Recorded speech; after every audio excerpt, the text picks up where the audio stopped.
a podcast about knife crime? I guess maybe it's because as a kid I used to watch a lot of documentary about knife crime and, Okay. really interesting. Did you know, I'm going to tell you something interesting. Really? There's not a policing category of knife crime. A police category, no? Yeah, did you know that? Kind of makes sense because with knife crime you can't really have because if you compare it to like a robbery, it's like, oh, someone steals something. Exactly my point. I'm going to talk about that.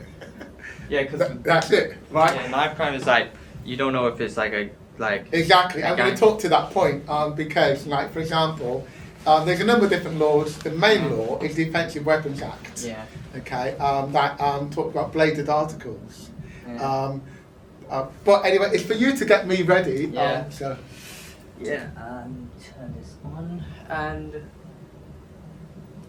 yeah. Wait.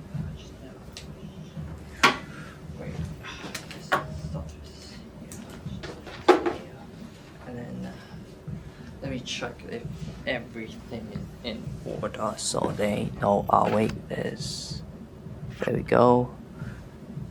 Like that. How did you know that I was an expert on knife crime, or did Tracy tell you? Tracy told me about it. Did she tell you what I do? Yeah, you told me you run like an organization. Yes. Yeah, organization and Attentive, and I also so with Attentive we do workshops. Yeah. And we've done lots of workshops across the schools and colleges. What school did you go to before you came here? Denby High School. Okay. Denby High School. I remember we had the assembly about knife crime. So yeah. I think everything should be recording. Yeah, recording. Yeah.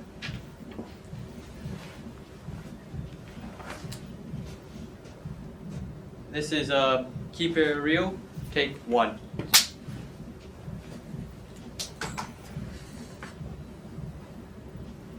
Hello everyone, welcome back to Keeping It Real, a podcast where we talk about real life issues and and as the title said, keeping it real. In today's episode we're going to be talking about knife crime in Luton. We're going to talk about the main causes, and I also have an interview with a knife crime organizer who runs his own organizations called Attentive, and yeah, we're going to be talking about the cause of knife crime, how you can solve it, and how percentages of statistics of the knife crime epidemic. Obviously, if you want to see more of this episodes of Keeping It Real, make sure to subscribe to my channel, and as it'll help my channel grow. And also, if you want to keep on daily updates on my when I'm gonna post an episode, then you can go follow my social media, which will be Instagram, Twitter, and Facebook. So yeah, without our way, thank you so much for joining me. Hi, my name is Montel Neville, Managing Director of Attentive Social Enterprise. Yeah. So tell us about yourself and what your organization do. Okay, so I'll tell you about me first of all. I'm the Managing Director of Attentive Social Enterprise, which I'll go into in 1 second. I'm also the chair of a community scrutiny panel. What the scrutiny panel does is it oversees the police use of powers like stop and search and use of force. I set up the panel in Bedfordshire, and then I now run one for Bedfordshire, Cambridgeshire and Hertfordshire. My colleague now does the Bedfordshire one. I'm also a police ethics advisor, so I work nationally on advising policing on a loads of different issues. I'm in a conference after this and another conference tomorrow. I'm also the chair of a school academy trust. Very busy man. Very, very busy man. And then you asked me a question, what does my organisation do? My organisation, Attentive, our theme is to engage, educate and empower. So we engage people making a positive difference in their communities. We educate people on a whole range of issues. One of our topics is around gang crime and knife crime. We've had a whole range of projects on that. And we empower people to make decisions. Oh, okay. That's very, inspiring. If a young person watching this want to start his own like movement, it's very inspiring. How long would you say you've been working for this? Okay, so good question. I've been working in communities for 25 years now. So started in 2000. My first job in communities was a community ranger dealing with anti-social behaviour.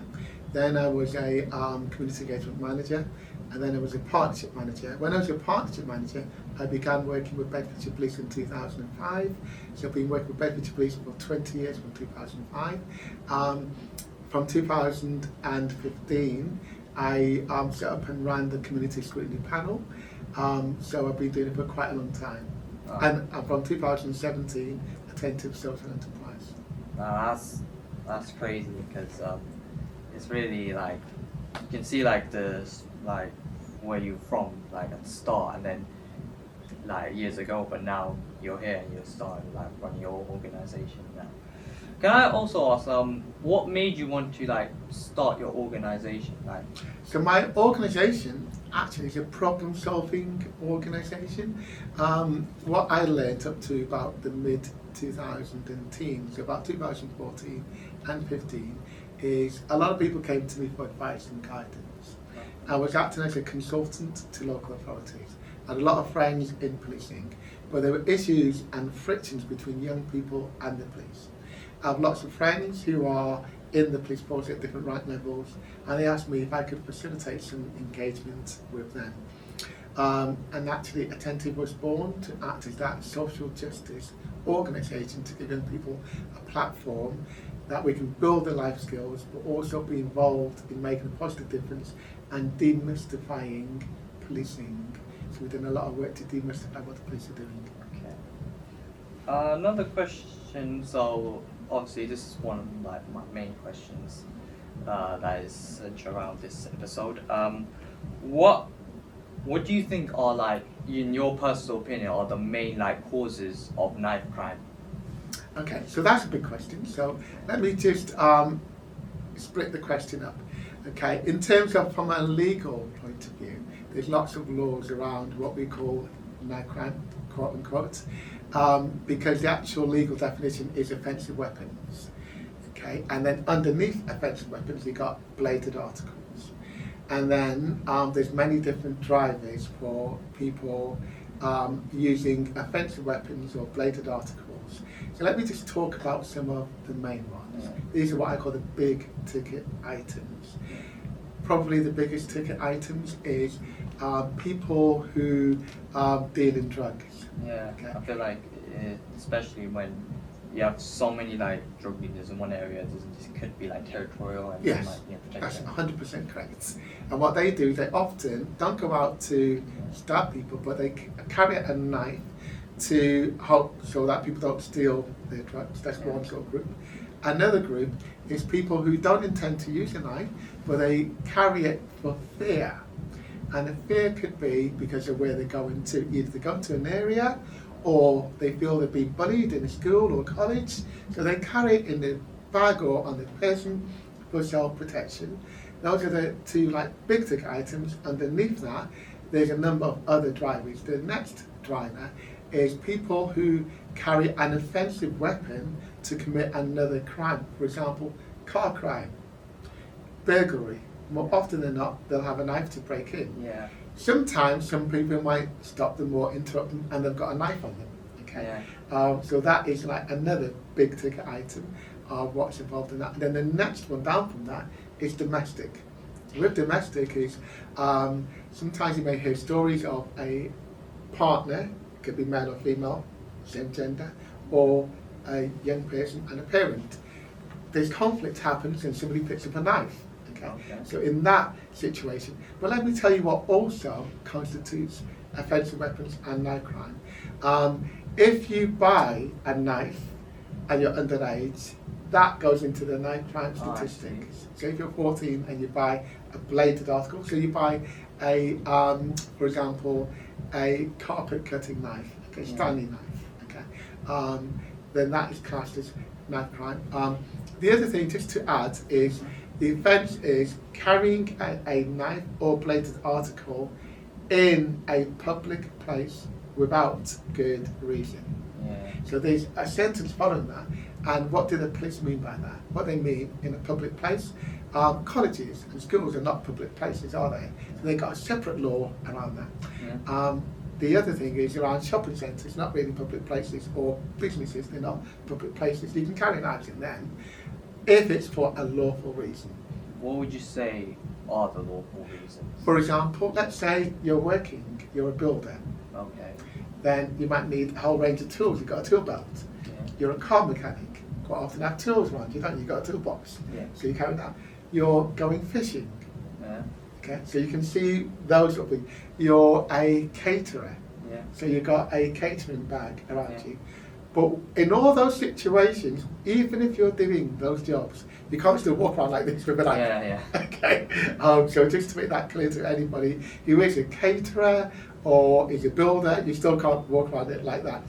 You need to have it hidden away, or you've just purchased it Yeah. and it's still within this wrapper. Okay. So that was very, you mentioned a lot of like topics that like I've always thought about, because when I was like learning about knife crime in the assembly back in like primary school, I thought it was only like gang culture stuff. But then when I got older, I realized more about there's other like crimes that involve knives, like domestic abuse, carrying a knife for protection. So yeah, it's very. And then let me just talk about that last category that you just mentioned, because this one is the media narrative that everybody thinks is knife crime, and that is sometimes we see sensationalised in the media people in bandanas with a long sort of sword attacking each other, going at each other like that. That represents 2.5% of cases. Yeah. 2.5%. 98% are all the other ones that I mentioned to you. Yeah. So the ones that they carry those matchets are a tiny percentage, even though we know that officers go after them and it's wrong for people to do that. And let me just talk about that for a moment, because it's really an important topic.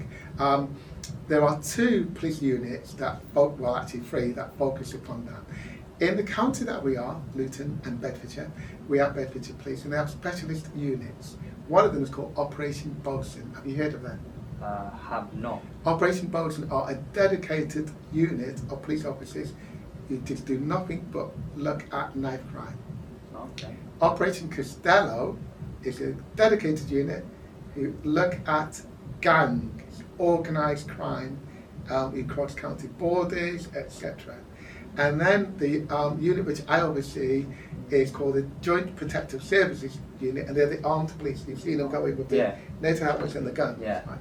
And those 3 units often work together to address issues like this. And then let's just talk about the perpetrators for a second of that large group that we just mentioned. What happens, and I do this through our workshops, I'll talk about our workshops if you want me to, all the work that we've done as attentive on this, but I'll just touch on one.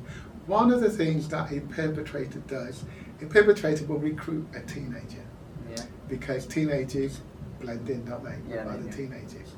And what that teenager will do is they will offer a gift, something of value to their peers. It could be trainers, it could be a laptop, it could be an iPhone. And then once they wheel them in, they say, okay, you're going to have to do something for me. Hide the bag. And in that bag will be, what's going to be in the bag? Drugs. Drugs, or a gun, right? That's what's going to be in the bag, right? And then they've got them. And then they say, take the bag from here to there. Yeah. And then they start transporting the bags. And then they get them to do that. And then what they do more often than not is they set them up to be mugged. Yeah. And then they steal the gun or the drugs, and they say, right, you owe me, you're going to have to work for me for nothing. Alright. And then, when they start working for them, they say to these people, they look at who the people are. If they're young and female, then they get them to be the couriers. So they start carrying things around, or they start hiding stuff. If they're quite big looking, they're not if they're 13 or 14, but they look big. Right? Yeah. Or 15, but they look big. They get them to be the people who go after the other gangs. Oh. So they get 3 or 4 of them, and they say, okay, what we want you to do is to either beat somebody up or stand with this next man while he punches somebody. And because you're backing them up, it looks like there's 4 or 5 of you, so they're not going to do nothing. But more often than not, they all get caught up in it, don't they? Yeah. Yeah, it's kind of very problem, especially in Luton. What? So obviously Luton, they have suffered with a range variety of different crimes that, you know, around other parts, which is usually in towns. But what do you personally think of? What areas do you think like are affected by knife crime the most? Or What areas? yeah, And it's interesting that people talk about areas, don't they? yeah, And that's a myth that people talk about areas, because let me tell you what happens. Right? Let's talk about Luton, and then let's talk about Bedfordshire. yeah. In Luton, there are 226,000 people. There are 20 wards in Luton. Right? There are 2 main colleges. Yeah. Okay. There's 1 big shopping centre. Okay. So if we talk about it from that point of view, people will talk about the certain areas and certain communities, won't they? Right? And you would have heard about certain areas. Okay, but in those areas, in each of these wards, there's about 10,000, 15,000 people live in each of these areas. Right? Yeah. But the main places that the teenagers go to are where? Where do the teenagers go to? Town centre. The town centre. Right. So So most of it is going to be around the town centre. Right. Yeah. And where else do teenagers go to? Colleges. Colleges. Right. So in those 2 areas, you're going to get the vast majority of issues, aren't Yeah. you? Okay. The other thing that is a myth is people look at areas like Farley Hill, Lucy Farm, Marsh Farm, Hoggle Ring, don't they? Yeah. Okay. Some of the biggest perpetrators, apart from those 2 areas, which is town centre, and the ground that we're on now is called the Barnfield Ward. Yeah. And everybody thinks, but the Barnfield Ward is wealthy, but it's also got 5,000 young people, Yeah. teenagers. Okay. The other areas don't have 5,000 teenagers, do they? Yeah, no. And if you go to any of these areas in Luton during the daytime, who's there? Nobody. No. Because all in work or college. Yeah. Right. But in like weekends it's packed. Yeah, but yeah, even on the weekend, they're mainly in town, aren't they? Yeah. Yeah, so obviously during, discussions of knife crime from other people, a lot of like politicians and like other people that in like the political party, they say it is majority of knife crime is caused by ethnic minorities, but even though that is disproven, where from like a statistic saying like 69% of people who carry knives are white. But my question is like, why do you think many people like those politics and politicians believe in that statement? Because what happens in our society is a lot of people are brought up who are fair-minded and open-minded and empathetic, but we also have a lot of people who are ignorant and racist. Yeah. We do have racist people in this country. Yeah. And what they do is they look for stereotypes and they look to reinforce stereotypes. One thing that I always say to people is in every different ethnicity and people from every single country, the vast majority of people are not offenders. Yeah. Would you agree? Yeah. Vast majority are not offenders. And another way to look at it is when we're looking at police interaction with local people, they have police-defined ethnicity and they have self-defined ethnicity. Almost 60 to 70% of the time, a person says that a police officer defined me wrong. So most times people are defining them or making an assumption about what a person is. And I'm quite sure that if you were to ask 100 people in your college who is mixed race, you probably get it wrong a lot of the time. Would you agree? Okay. The other thing around this area is around people's lived experience. Okay. So a lot of people are brought up in a certain way. They're brought up to be either open-minded or ignorant. So one of the things that we do for our programs is educate people and open their minds. Okay. And people can be an offender. Yeah. Of any type, and we want to stop people from being offenders. Yeah. They can be a victim, or they can be neither. And they can be a social advocate. A social advocate is a person like me and there's other people who go around and open people's minds and get people to do good things. Yeah. It's also really interesting about a statement because I came up with my own conclusion about that statement is because as white people are like more likely to carry knives. As says statistics, I feel like most like news channels they push the ones that are like where the perpetrator or the victim is black, and or like in an ethnic minority, and they just keep on pushing it. So that's why people think why ethnic minorities like the cause of. You are right, 100% correct. What a lot of people do is they consume what's in the media, and a lot of things in the media, as you quite rightly talked about, is if there is an offender, and this even happened when I was even your age and younger than you, was they'll say a person carried a knife or was arrested for X, Y, Z. Yeah. But if they're black, then they say a black person. So Yeah. then people think, are they black? Or you get people thinking, oh, that was a really bad thing. I wonder if they're black or white, and they don't mention if they're white. Yeah. Okay, so that's quite often they highlight ethnicity if it's negative, but not in like a positive. Yeah. To so obviously you talked about the main cause of knife crime and like what other people's opinions on why it's caused, what main causes of knife crime. What are your what do you think of the action that should be taken? Like, what action should be taken to decrease knife crime? Okay, so I mentioned earlier that there are knife crime is fairly complicated. So let's talk about what Attentive does and then what the government does nationally and locally. And we'll talk about those three different things. Okay. First of all, what we've done, we've just done a project called Power Youth Action. And what Power Youth Action did is we did a consultation with people, young people your age, across Bedfordshire. And we chose three groups of people. We chose those who are either on school councils or young people doing positive things in community groups. We choose young people who've been kicked out of schools or in exclusion units who've been making bad choices. And then we chose a group of people, 50% in the middle, because the middle often gets left out. Okay. We also chose people in all the different areas that we spoke about, but in areas that we not spoke about, like Limbermead, like Wigmore. People don't talk about them much, do they? Like Dallow. These areas that people don't talk about, like there's a few others that we spoke about, Stopsley, of course. So we spoke to people about them. We did another project just before that called Taking the Right Path. Taking the Right Path, we did 120 workshops across all the schools and colleges in Luton, including Barnfield College and Luton Sixth Form College and our schools. And that was about educating people around gun crime and knife crime. And then teaching them about like the perpetrators and the reasons and the drivers and everybody's roles and responsibilities. Before that, we did a project called Another Way. What Another Way was about is conflict and conflict resolution. Sometimes, as I mentioned, people carry knives because of fear, or sometimes to intimidate other people because they think they are bad man or bad girl, because some girls carry knives sometimes. So Another Way was to teach young people about another way of solving conflicts. Okay. If they need help and support, what do they do?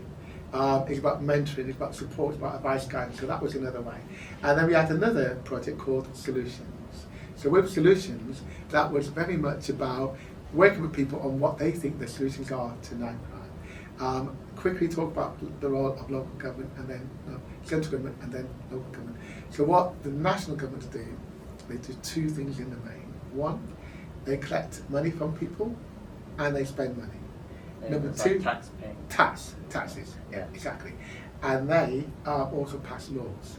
So in this context, what they can do is they can compel anyone to do anything in this country. What they've done is they've passed lots of laws around gang crime and knife crime. If you want me to, I can talk about some of the laws later on. In terms of spending money, what they do is they spend money on something called a violent reduction units in 20 places, including one here for Bedfordshire. And a violent reduction unit is specific to address gang crime and knife crime. And then the other thing, talk about local government. Have you heard of local government? It's kind of like the council. Yeah. The local council. So what the local council do is they've got a number of different jobs that they have to do. One of them, they've got a department called Trade and Standards.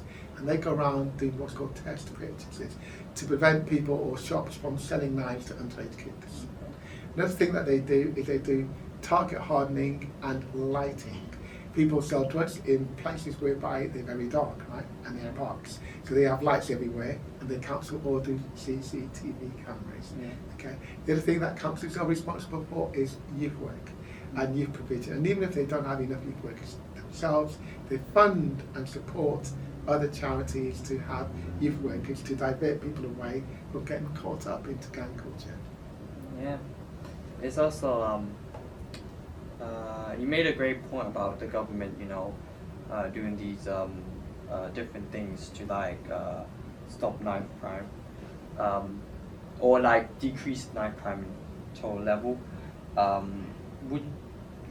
What you personally think the government should be like actually doing to like slow down the knife crime rate? So one of the things that to add to that, there's a job role called a police crime commissioner. I don't know if you've heard of the police crime commissioner. I think I've heard. Okay, so they've got one in almost every area of the country, about 39 of the 43 police forces, and we've got one in Bedfordshire. A good friend of mine called John Tissard. And they've got a statutory role to hold the chief constable to account, and to have a engagement plan to engage people, but also have a listening plan. And they also work with something called the Bedfordshire Bureau, the Violent Reduction Unit. The first thing that all they should do is listen to people. So when I talked about power youth action, we consulted and we learned a lot from listening to people. Do you know one thing that we learned? Is that all these organisations are running around doing what they think, not what people have asked them to do. Yeah. They've made assumptions without listening to people on their needs assessments. Okay? So the first thing, go back to basics and consult with people. Consult with all the different stakeholders, that's number one. Number two, provide pathways so people don't choose that life. Yeah. They don't need to choose that life. Number three, help people into better jobs so that they're not dependent or desperate that they'll get caught up, that they have to go down that line. Yeah. Number four, they pass laws, and they just passed the new Policing and Crime Act that came out in 2025. My advice on that, waste of time, because what it did is it banned zombie knives. Yeah. Do you think it's a good idea to ban that? Because when they told me they bring out this law to ban zombie knives, I said, actually, they're already banned. Yeah. You can't ban them even more, can you? Yeah, I feel like I remember, I don't know if it was last year, but there was this big thing going on that there was a loophole in like one of the laws with both zombie knives, where there's like 3 categories to identify a zombie knife. If it had like a sharp edge and like a serrated edge, but it needs to like have a name to identify themselves. But that's a myth. That's why when I talked to you at the very beginning, I told you about the Offensive Weapons Act, and then I talked about bladed articles, right? Okay. And then I talked about sharp implements. Okay, that could be anything. So, for example, you know those plastic forks. Yeah. Okay, if you break off 2 of the things, then you've got 2 things sticking out. Right? Yeah. That is an offensive weapon then. Yeah. Okay, it's not a knife, is it? No. But you can stab people with it, Yeah. can't you? Right. So the thing about the Offensive Weapons Act, all those are already covered. Yeah. Anything that you can stab somebody with or hit somebody with, if it's that big or bigger, that's covered already, right? So yeah, there's other laws that say, okay, this particular law says that actually that doesn't include a serrated edged knife, but the Offensive Weapons Act does, and there's something called PACE, which stands for the Police and Criminal Evidence Act 1984. That's what they use to stop and search. So they can stop and search anyone that they got reasonable suspicion that they think they're carrying an illegal item. Okay, and then as I mentioned to you before, if they find something on somebody, they put it out and they say, what's your lawful reason for carrying that? If you can't explain the lawful reason for carrying that, you get arrested. So the point I was making is it's already illegal under different laws. Oh. Yeah, without explaining, I feel like it makes a lot more sense about the different laws and loopholes of zombie knives and machetes. But my question is, you talked about what the government should be doing. Do you think now in like 2025, are they doing a good job at it, or? Okay, so what's interesting is I work on plans, and I always say to people you need to have a short, medium and long-term plan. Yeah. Okay, and quite often you have to revisit your plan and see what more you can do. One of the things that governments locally and nationally haven't done very well is consult. And then if you consult, you have to realign and reimagine and go back to people, because there's always going to be people at risk. And because I mentioned it before, there's always going to be different priority groups, different people. Some of the crimes are very difficult to solve in of themselves. And let me give you an example. An example is probably 60% of people in prison, when they woke up that morning, they didn't know they're going to commit that crime. Yeah. Okay, so it's hard to stop them if even they didn't know it, right? Yeah. Okay, and you probably hear that sort of thing before, whereby something happens and people retaliate or they do something that they didn't go planning to do whatever they did. Yeah. They get caught up in it. Sometimes you're caught up in the wrong place at the wrong time. Sometimes you get angry. Yeah. Okay. The other thing which I didn't touch on earlier is mental health. Okay. Now, most people have got a mental health which is quite calm. Yeah. Some people can get rattled by something. Other people are at the top all the time, aren't they? Right? Yeah. Because there's different levels, and then throw that into the mix. Okay. And then throw somebody being pushed to something, whatever they're being pushed to. It's very difficult for the government to step in and try and stop that person retaliating. Yeah. Okay. The government can only do so much. But what has the government done? One of the things that they do, as you probably know with the Home Office, is they support the criminal justice, which includes policing. Yeah. Now, in every police force, they have a certain number of officers. In Bedfordshire, we've got 1,400 police officers. And then the chief constables always say, in every force, we don't have enough officers, we don't have enough money. Okay. So what they do, what the government does, is they say, okay, you can apply for extra money for a few different things. Yeah. So because Luton has been highlighted as one of those areas that need extra support to address issues around gang crime and knife crime, they've got just been awarded £7 million to target that and to help reduce that. And that goes into people like Operation Caution and organisations like Operation Costello, focusing upon those particular crime types. Wow. Well, thank you so much about that question. I feel like that's really educational for like what the government can be doing and like how they're doing a good job of it right now. Many articles like news segments say that knife crime the rate of knife crime has risen like very highly due to the fact of social media and like drill music. Do you think if like that's the case, and if so, like how does it like cause it? Okay, so let's break that down into segments. So when we talk about drill music, what they mean by drill music is one gang making, it could be a music video, and it could be a skit about another person in another gang. Yeah. Okay, it's usually having a go at them, insulting them and attacking them. Yeah. The person in that other gang looks at it and thinks, wow, or his friends look at it and say, you're being disrespected here, you're going to need to go and get him, because look what they're doing. Okay, so what they then do is they then go and they have a conflict, and there's been a number of cases whereby people have risen to that level, and there's been people who've been gone backward and forward at each other with conflict. One of the things that we've done through our program is we've said, if you're interested in music or dance or making videos, come and do it with us, and then we get lots of people to do that in a positive way. And then we're saying to people, if you've got conflict with somebody else, that's fine. We will work with you on a better way to deal with conflict. Okay, so that's with regards to, it's not the music themselves, it's what they do with the music. Yeah. And then you mentioned social media. A lot of people say, and we did podcast, and a lot of the young people talk about how social media was a problem. Social media is a tool. Yeah. A hammer and a chisel is a tool. If you use hammer and a chisel for the right purpose, it's great, would you agree? Yeah. If you use it for the wrong purpose, it's going to be bad, right? Yeah. So social media, used in a bad way, is going to have a bad outcome. Mm-hmm. Okay?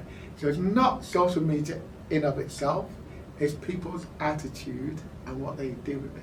So what we do, and what there's other organisations apart from Attentive, we work to encourage people to make the right choices and to be respectful to each other, because the more we create that, then the better people are towards each other. This is my final question. So obviously, do you have like any advice to like parents? Because on this podcast, there's a lot of parents listening to this. Do you have any advice for like parents that are worried about their kids getting involved in like knife crime and like gangs, and what they should do? Okay. So for any parents out there, if you feel like your son or even your daughter is at the danger of getting involved in knife crime, there's lots of organisations both locally and nationally that can give you advice and support. Okay. There's people like Childline can do it, NSPCC can do it. There are special Gangs Line phone numbers and Gang Line websites that you can go to. Another one that you can go to, I know people don't like going to the police, a lot of them, but there are teams within Bedfordshire Police, like the Community Cohesion team, who can be very empathetic and very supportive. They won't always just do an arrest. You can say, for example, why don't you do workshops with certain groups of people, and that way you're not highlighting the individual. What I always say to people is, what's really important is that we all do whatever we can to keep everybody safe, and to keep all our young people safe, people your age, your peers' age, and everybody else's age, and all the children of your parents who are listening. It's important that we keep them all safe. Do you agree?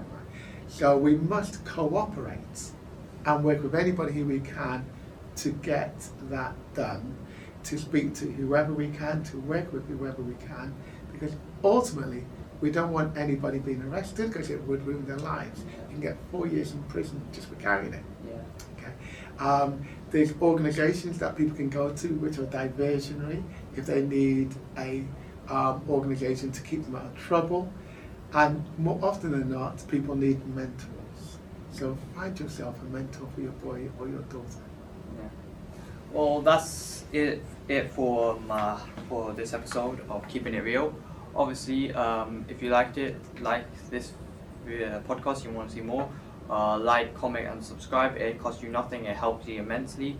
Also, if you want to get updates on any new podcast episodes, follow my social media, which is Instagram, Facebook, and TikTok. And do you want to say anything? And just a final word from me. First of all, thank you for listening. Anybody who wants to learn more or find out more about who we are, go to our YouTube channel, type in Attentive, which is ATT10TIVE, into YouTube. Sultan Enterprise will come up, and have a look at the many videos that we've got on there, and you will learn a huge amount. Thank you. Right, this is it for the episode. Thank you for watching, and stay tuned, and come back next week where we'll talk about another topic on this Keeping It Real podcast. Thank you very much. Welcome.